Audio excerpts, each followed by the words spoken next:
Matagumpay na naidaos ang pagpapasinaya sa kauna-unahang Next Generation 911 Command Center ng bansa na inilunsad sa bayan ng Morong, Rizal kahapon. Pinangunahan ni Attorney Juan Victor Llamas, DILG Undersecretary for External, Legal and Legislative Affairs, ang nasabing aktibidad. Katuwang ang opisyal na lokal na pamahalaan ng Rizal sa pamumuno ni na Governor Nina Inares at iba pang pribadong ahensya tulad ng Next Generation Core Services na pinamunuan ni Robert Lagono at Francis Fajardo. Bukod pa rito, dinalon din ni na Police Colonel Felipe Maragon, Provincial Director ng Rizal Police Provincial Office, at Mayor Sidney Soriano na nagpabatid ng lubos na pasasalamat sa lahat ng naging tulong at suporta ng mga alagad ng batas sa matagumpay na pagsasagawa ng aktibidad. Ang Emergency Command Center ay mahalaga para sa lungsod ng Morong, Rizal sapagkat ito ang nagsisilbing sentro ng koordinasyon at pagtugon sa mga kritikal na sitwasyon tulad ng iba't ibang uri ng kriminalidad. Sa pamamagitan nito, maaaring magbigay ng agarang impormasyon at tulong sa mga apektadong residente at mapangalagaan ang kaligtasan at seguridad ng komunidad. It is the great pride and pleasure that I welcome you all to the inauguration of Morong Rizal Emergency 911 Command Center, the very first in the province of Rizal, and subsequently with the next generation advanced 911 technology, the first in the country and in Asia.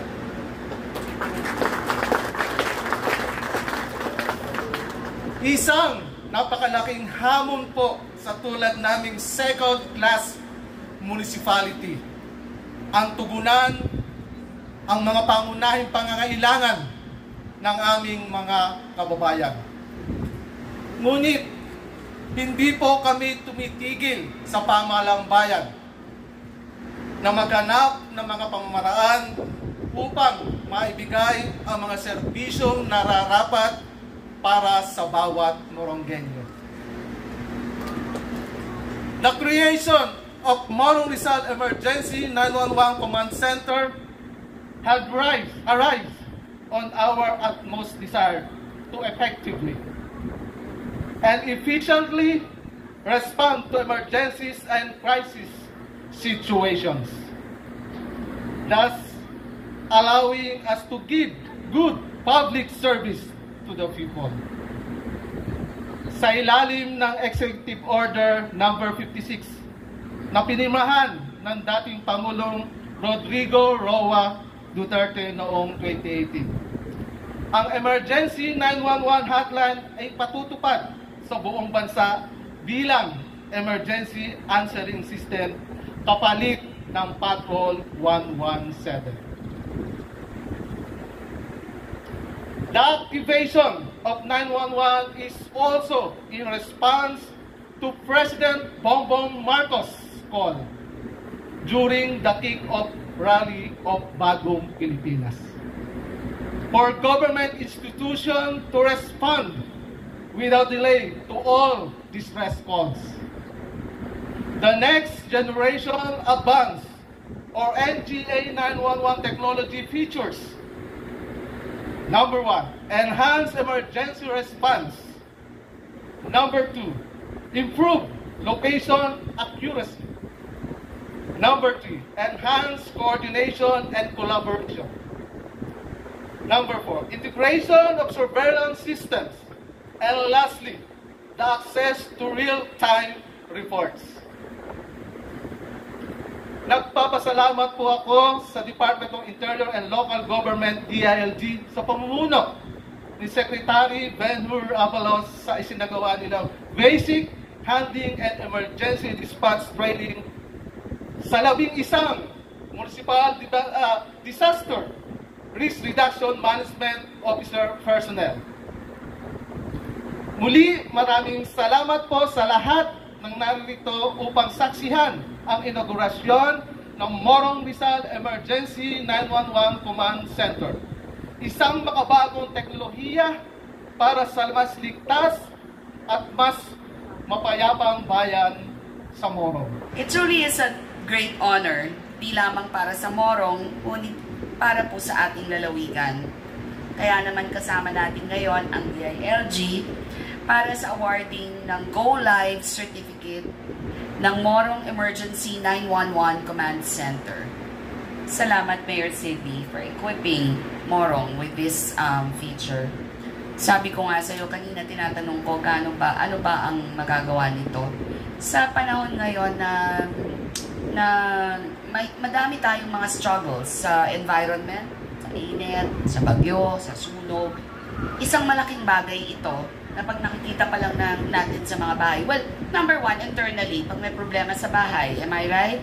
Mas madali tayong makakahingi ng tulong at mas madaling makaka-respond ang ating men in uniform. Number two, nakikita natin from afar or may madaanan lang tayo na may problema, kaya din natin i-report, right? So, mas madali ang pagsagot. Ngunit, sabi ko, one of the best things that this would do would be, talagang it will really not just address, but help promote and continue with our peace initiatives and our preparedness. Kaya, salamat.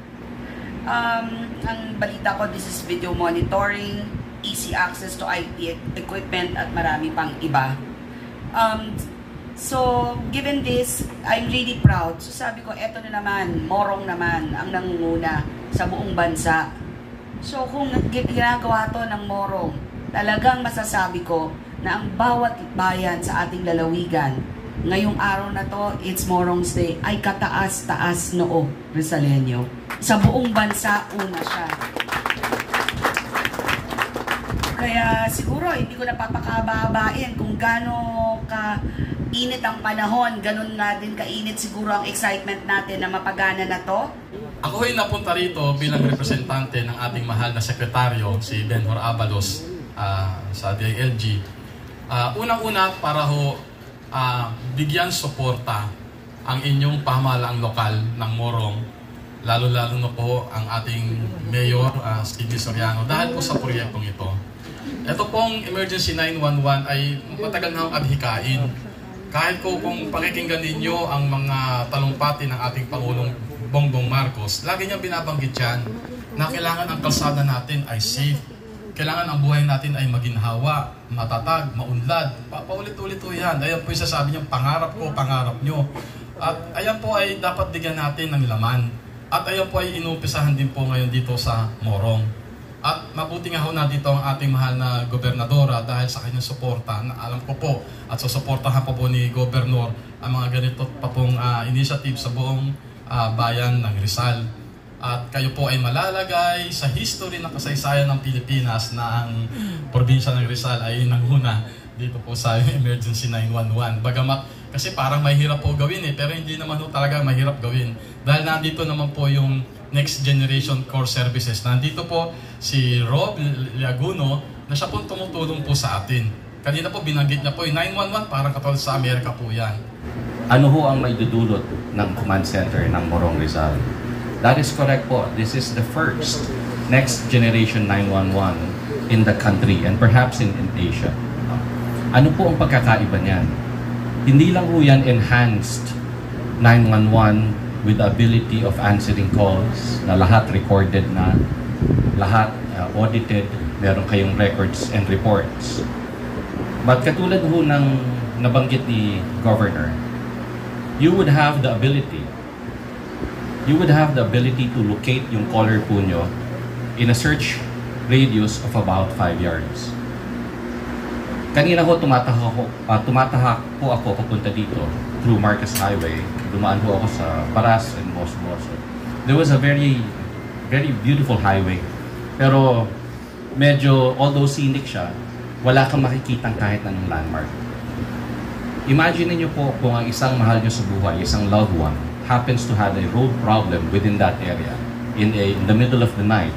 Hindi ho niya malalaman kung nasaan siya at hindi niya ho masasabi kung paano niya mai-describe yung lugar. The technology that Mayor Sidney has invested Morong Rizal with allows them to actually pinpoint the location not only of the caller in a search radius of this size. Ganito lang po kalaki, kalahating basketball court ang search radius. Pero makikita na rin ho niya sa mapa kung nasaan ho ang pinakamalapit na responder through our next-gen technology.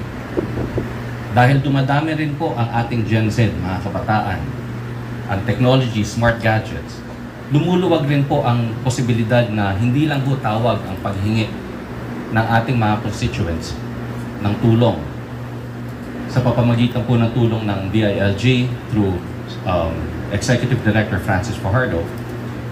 Morong Rizal will soon be able to use the short code 911.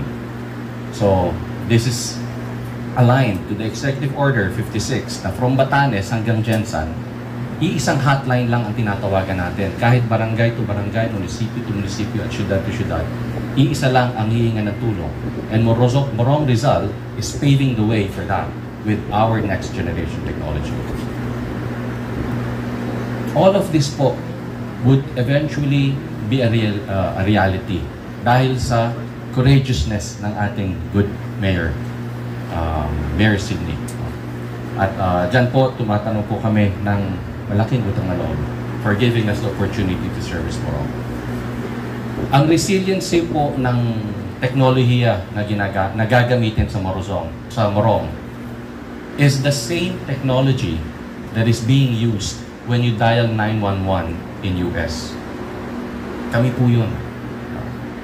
Pag tumawag po kayo sa California, humingi kayo ng 911, the technology behind that, the infrastructure, the resilient infrastructure and the redundant infrastructure, that is NGA 911, or in Philippines is NGCS. That is the same capability that Mayor Sidney is bringing to Morong Rizal. And hopefully, with the help of all of our DILG friends, with the support of other courageous mayors and governors alike, we hope to see that the example that Mayor Sidney has set for Philippines, masundan na from munisipyo to munisipyo at city to city para mas mabilis makatugon sa emergencies ng ating mga local government unit. Mauhusay na ho ang ating mga DRRMO at magigiting na ho ang ating mga PNP, uniform personnel tulad ng BFP. Pero sa pamamagitan ho ng technology na ito, matutulungan rin kayong mabigyan ng situational awareness or better situational awareness. Dahil kaya na rin ho natin mag-integrate sa CCTV streams ng hindi lang ng camera ng syudad, but other camera systems as well. Allowing you better insights dun sa pupuntahang peligro or kalamidad. Lahat po yan is just a short example of what we can actually empower the local government unit of Morong Rizal. But this event is not about us. This event is about the courageous leap forward ng DRRM team ng Morong through Mr. Jerome, the local government unit Chief Executive, Mayor Sidney, and with all the support obviously from Governor Henares and DILG. Ito po is for all the Morong Rizaleños. Maraming salamat, and I look forward to a longer partnership with you, and more power, and God bless.